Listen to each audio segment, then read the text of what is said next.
উত্তর চব্বিশ পরগনার বাগদার স্ট্রিমদানির উপর দিয়ে যে সেতু গিয়েছে, সেই সেতুর এমন অবস্থা, গতকালই একটা বাইক পড়ে গিয়েছে, কিন্তু এই সেতু সারানো হচ্ছে না কেন?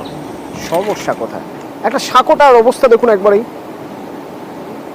এই সাঁকো দিয়ে যাওয়া আসা করা যায়, কিন্তু যাওয়া আসা করতে হচ্ছে বাধ্য হয়ে। অনিরুদ্ধ প্রতিনিধি আমার সঙ্গে সরাসরি রয়েছেন। অনিরুদ্ধ, এই সাঁকো কোনো বিকল্প রাস্তা আছে? সে রাস্তা মানে কতটা ঘুরপথে যেতে হবে? কতজন মানুষ এই সাঁকোর উপর ভরসা করে পারাপার করেন?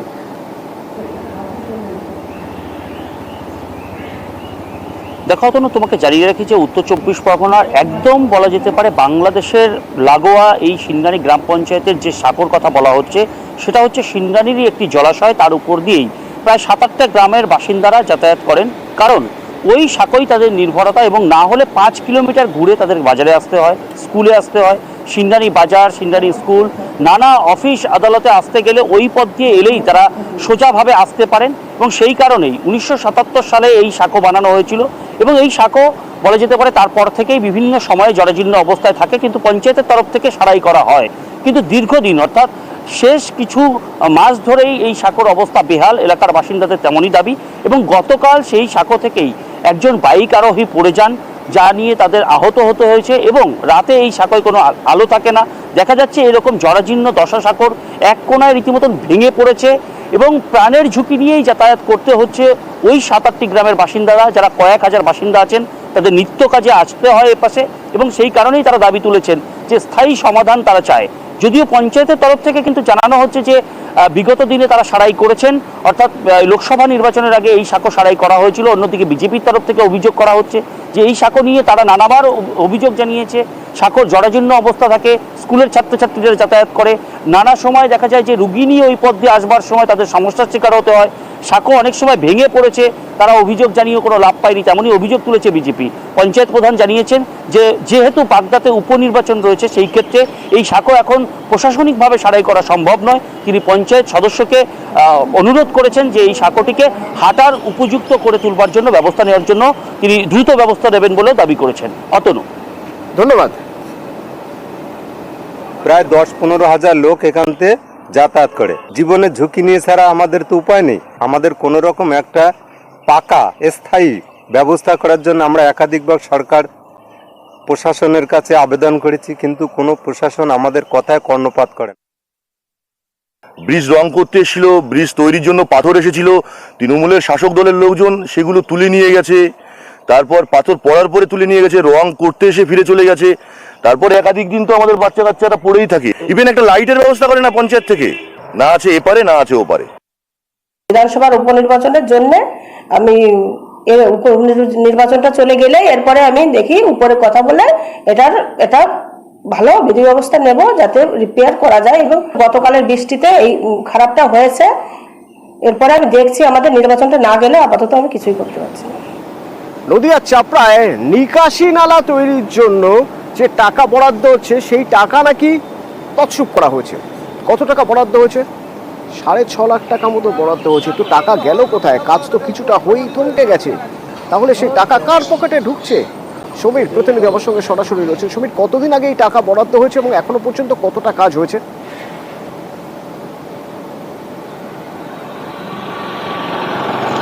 দেখো তনু, চাপড়া ব্লকের মহৎপুর পঞ্চায়েত, এই পঞ্চায়েতেরই নজরুল মণ্ডলের বাড়ি থেকে কালভার্ট পর্যন্ত একটি নিকাশি নালা তৈরি করার জন্য 6,52,000 টাকা বরাদ্দ করা হয়।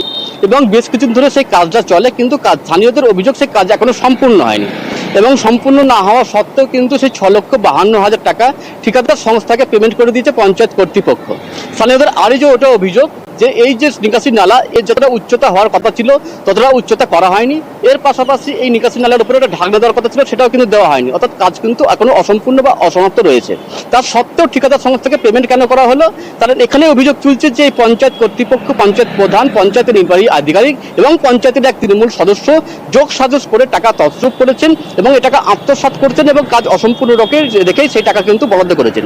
তা এ বিষয়ে তারা একটা অভিযোগ দায়ের করেছেন প্রশাসনের মহলে। আমরা যখন এই বিষয়ে পঞ্চায়েত কর্তৃপক্ষের সঙ্গে দেখা করতে যাই, তখন কেউই কিন্তু সংবাদ মাধ্যমের মুখোমুখি হননি, এমনকি ফোন করে জানতে চাইলে তারা ফোন ধরেননি। এরপরে আমরা যাই এসডিওর কাছে। এসডিও অর্থাৎ কৃষ্ণনগরের মহকুমা শাসক, তিনি জানান যে তিনি এ বিষয়ে অভিযোগ পেয়েছেন এবং খতিয়ে দেখে উপযুক্ত ব্যবস্থা গ্রহণ করবেন। অতনু। ধন্যবাদ। এখনো মিনিমাম 4 ফুট হাইট করার কথা ছিল, সেটা করেনি, স্ল্যাব দেওয়া হয়নি। হ্যাঁ, অথচ কাজ বলছে হয়ে গেছে। পুরো টাকা পঞ্চায়েত থেকে উঠিয়ে নেওয়া হয়েছে। এই টাকা আত্মসাৎ করেছে কন্ট্রাক্টর দেবনাথ ঘোষ, পঞ্চায়েত সদস্য মৃণাল কুমার মণ্ডল, এনএস এবং সচিব আর বর্তমান প্রধান। অভিযোগটা আমি পেয়েছি, ওটা আমি দেখে স্থানীয় যিনি বিডিও আছেন চাপড়ার, আমি তাকে তদন্ত করতে দিয়েছি। যেটা উঠে আসবে সেটার অনুযায়ী আমরা যথাযথ ব্যবস্থা নেব। সপ্তগ্রামের জল যন্ত্রণা, এই জল যন্ত্রণার ছবি একবার দেখুন, কি অবস্থা। মানুষ এইভাবে জল কাদা পার হয়ে রোজকার কাজে বেরোচ্ছে।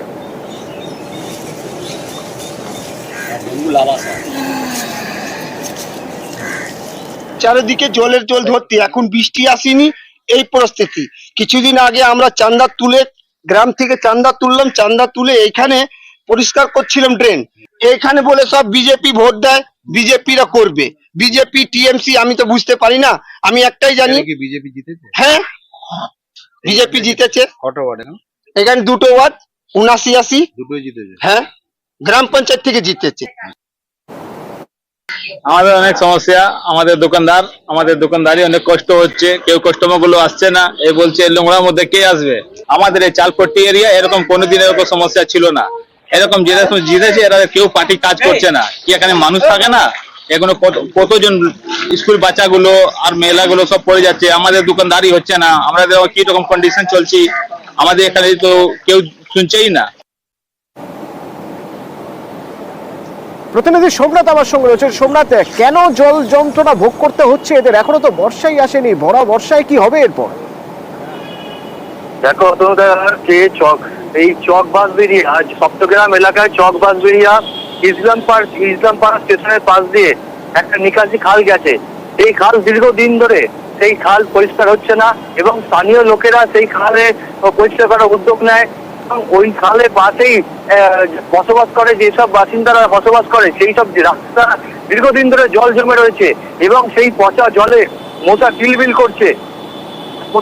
মশা কিলবিল করে ওই জল পার হয়ে গিয়ে পড়ুয়ারা পড়তে যাচ্ছে এবং ওখানকার স্থানীয় বাসিন্দারা জল পার হয়ে গিয়ে যাতায়াত করছে। দীর্ঘদিন ধরে তারা প্রশাসনকে জানিয়েছে, পঞ্চায়েতকে জানিয়েছে, কিন্তু তাদের এখনো ওই খাল বা ওই এলাকা পরিষ্কার হয়নি। সোমনাথ, স্থানীয়রা তো বলছেন এর পিছনে রাজনীতি আছে। হ্যাঁ, আজ ওই গত পঞ্চায়েত নির্বাচনের সময় ওই দুটো বুথে বিজেপি ভালো হয়েছে এবং গত লোকসভা নির্বাচনেও ওই দুটি বুথে ভালো ফলাফল হয়েছে। সেই কারণেই ওখানকার স্থানীয় বাসিন্দারা বলছে এই রাজনীতির কারণেই তাদের এই দুর্ভোগ ভোগ করতে হচ্ছে। ধন্যবাদ। দীর্ঘদিন ধরে এই সমস্যা রয়েছে।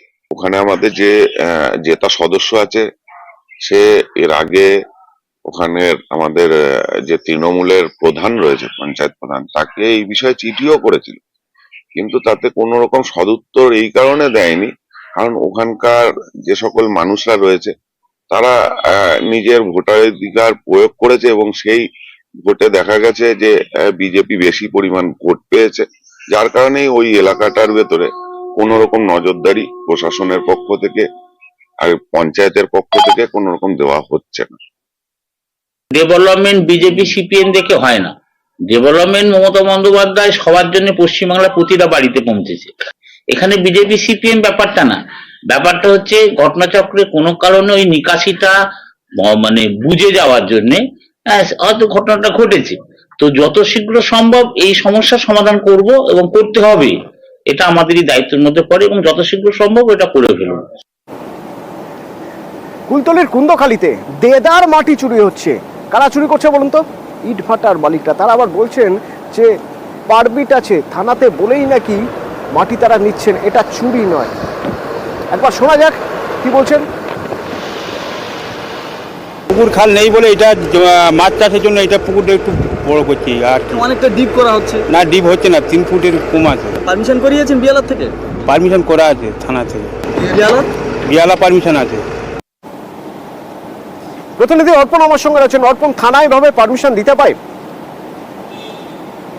থানা কিভাবে মাটি কাটার পারমিশন দিচ্ছে এবং তিনি মাটি কাটাচ্ছেন, এই মাটি সরাসরি চলে যাচ্ছে প্রকাশ্যে দিনের বেলা রাস্তার পিচ রাস্তা দিয়ে সরাসরি চলে যাচ্ছে ইট ভাটায়। ইট ভাটায় যিনি কিনছেন মাটি তিনি বলছেন আমি রয়্যালিটি দিয়েছি, সেই রয়্যালিটি দেওয়ার পরেই তারা মাটি কাটার পারমিশন দিয়েছে। এই মাটি কাটার পারমিশন কতটা 3 ফুট, সেখানে দেখা যাচ্ছে প্রায় 15 থেকে 20 ফুট ডিপ করে মাটি কেটে তুলে নিয়ে চলে যাওয়া হচ্ছে। তাহলে আগামী দিনে পাশের যে জমিগুলো রয়েছে, যেখানে যে চাষের জমিগুলো রয়েছে, সেই চাষের জমি ধস নামবে। একজনের জমিতে বেআইনি ভাবে নিয়ম না মেনে মাটি কাটার ফলে অন্যান্য চাষিদের ক্ষতি হবে। এখানেই প্রশ্ন উঠছে যে থানা কিভাবে মাটি কাটার পারমিশন দিল। দ্বিতীয়ত যিনি ইটভাটার মালিক তিনি বলছেন আমি পারমিশন নিয়েছি, তিনি কোথা থেকে পারমিশন নিয়েছে, আগেও পারমিশন তারা নিয়েছিল কিনা, সব বিষয়ে বলতে গেলে বিরোধীরা যেটা অভিযোগ করছেন যে কোনো পারমিশন কোনো নিয়ম না মেনেই কুলতলির বিস্তীর্ণ এলাকা থেকে এইভাবে মাটি চুরি হচ্ছে এবং যার খেসারত বলতে হচ্ছে সাধারণ মানুষ, কৃষকদেরকে। এবং এখানেই প্রশ্ন তুলতে শুরু করেছেন এলাকার মানুষজন যে কিভাবে দিনের বেলা মাটি কেটে নিয়ে যাওয়া হচ্ছে। তুমি জানবে ইতিপূর্বেই আমরা দেখিয়েছি পিয়ালি নদী থেকে জেসিবি দিয়ে মাটি কেটে ইটভাটায় চলে যাচ্ছে, পিয়ালি নদীর পাড় কেটে নেওয়া হচ্ছে, পিয়ালি নদীর মধ্যে থেকেও মাটি তুলে নেওয়া হচ্ছে। সব মিলিয়ে বলা চলে প্রশাসন এই কুলতলির বিস্তীর্ণ এলাকায় প্রশাসনের ভূমিকায় নিয়ে যথেষ্ট প্রশ্ন রয়েছে। তারা আদৌ কি এই জিনিসগুলো প্রকাশ্যে দিনের বেলা হলেও তারা কেন নজর দিচ্ছে না, সে প্রশ্ন উঠছে। অতনু, ধন্যবাদ। ওই আজাদ ভাটার মালিক যে নজরুলদা বলেছেন যে আমি থানা থেকে পারমিশন নিয়েছি, একটুও বিশ্বাস নেই। এই মাটি মাফিয়া বা মাটির সাথে দুর্নীতি, এবং এই দুর্নীতির সাথে প্রত্যক্ষ এবং পরোক্ষভাবে শাসক দল জড়িয়ে আছে। শুধু আজাদ ভাটা নয়, কুলতলির সমস্ত ভাটার তারা বিআরআরে লয়েলটি দিয়ে ভাটার যে মালিকগণ আছে তারা মাটি কাটে। হয়তো যে পরিমাণ ডিপ করার কথা না, হয়তো সেই ডিপটা করেছে। পরবর্তী আমরা ভাটার মালিকদেরকে ডেকে আইন নিয়ম মেনে পদ্ধতি মেনে যাতে তারা রয়্যালটি দেয় সরকারের লিপিবদ্ধ ভাটা, সেই ব্যবস্থা গ্রহণ করার জন্য আমরা তাদেরকে বলে দেব। ঘাটালে জল যন্ত্রণা বলতে আপনারা কি বোঝেন? মানে ঘাটাল যেভাবে প্রত্যেকবার জলে ডুবে যায় সে কথা ভাববেন তো, কিন্তু ঘাটালের জল যন্ত্রণার আর একটা ছবিও নিউজ 18 বাংলায় আপনারা দেখেছেন, একটু মনে করিয়ে দিই। দেখুন, শ্রীপুরে জল পান না, খাওয়ার জল পান না গ্রামের মানুষ, শ্রীপুর গ্রামের মানুষ, আর তাই তারা রাস্তায় বিক্ষোভ দেখিয়েছিলেন। এখানে যখন পঞ্চায়েত প্রধান, উপপ্রধান যান, তারাও বিক্ষোভের মুখে পড়েছিলেন। আমরা দেখিয়েছিলাম সে খবর, আমরা বারবার দেখিয়েছি। জল না পেয়ে শ্রীপুরের মানুষ ক্ষোভে ফেটে পড়ছেন, দীর্ঘদিন ধরে তারা জল পাচ্ছেন। আরে কল রয়েছে, জল নেই, এভাবে হয় নাকি? আমরা খবর দেখাই লাগাতার। তারপরে ওই দেখুন, শ্রীপুর গ্রামে কল থেকে জল হয়তো পড়ছে না, কিন্তু জলের ট্যাঙ্কার ঢুকছে। এবার অন্তত পানীয় জল মিশছে। সরাসরি আমার সঙ্গে রয়েছেন সুকান্ত। সুকান্ত, এ কি ম্যাজিক নাকি? এতদিন ধরে জল পাচ্ছিলেন না এরা এবং জলের দাবিতে রাস্তায় নেমে পড়েছিলেন, বিক্ষোভ দেখাচ্ছিলেন, রাতারাতি জলের ট্যাঙ্কার গ্রামে ঢুকলো কিভাবে? একদমই দেখো অতনুদা, এলাকার মানুষ যেটা দাবি করছেন, প্রায় 6 মাস ধরে এলাকায় পানীয় জলের সমস্যা রয়েছে এবং বারে বারে গ্রাম পঞ্চায়েতে জানানোর পরেও কোনো সুরাহা হয়নি। তার ফলে বাধ্য হয়ে তারা রাস্তা অবরোধ করেছেন। সেই খবর আমরা কালকে নিউজ 18 বাংলার পর্দায় দেখিয়েছিলাম এবং সেই খবর সম্প্রচারের পরেই দ্রুত ব্যবস্থা নেয় গ্রাম পঞ্চায়েত, অর্থাৎ ঘাটাল ব্লকের মনোহরপুর 2 গ্রাম পঞ্চায়েতের প্রধান। আমরা দেখিয়েছিলাম সেই প্রধান ঘটনাস্থলে গিয়েছিলেন, অর্থাৎ অবরোধকারীদের সাথে কথা বলতে গিয়েছিলেন। সেখানে তিনি বিক্ষোভের মুখে পড়েছিলেন। তারপরে তিনি কিন্তু প্রতিশ্রুতি দিয়েছিলেন যে দ্রুত পানীয় জলের সমস্যার সমাধান করবেন। আজকে সেই গ্রামে পিএইচির ট্যাঙ্ক পৌঁছে গিয়েছে এবং সেই ট্যাঙ্ক থেকে এলাকার মানুষ তারা জল নিচ্ছেন, কিন্তু এটা স্থায়ী সমাধান নয়।